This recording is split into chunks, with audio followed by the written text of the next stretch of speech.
வணக்கம் மக்களே. நம்ம தோட்டத்தோட வரப்பு ஓரத்தில் 2 3 சுண்டக்காய் செடி இருந்ததுங்க. சரி, அது காய் காய்ச்சிருந்தா நம்ம பறிச்சுட்டு போய் வத்தல் போட்டு வைக்கலாம் அப்படின்னு சொல்லி வந்தேன். பரவாயில்லைங்க, நல்லாவே காய்ச்சிருக்கு. பிஞ்சு காய் தாங்க அதிகமாக இருக்குது. இன்னும் கொஞ்சம் முத்துனதுக்கப்புறம் பொரிச்சா நல்லாயிருக்கும் சாப்பிட்றதுக்கு.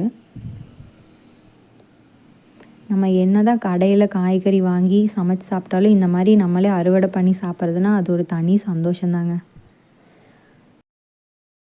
பக்கத்தில் பாருங்க, ஏதோ ஒரு மயில் தோகையை உதிர்த்து போட்டுட்டு போயிருக்கு.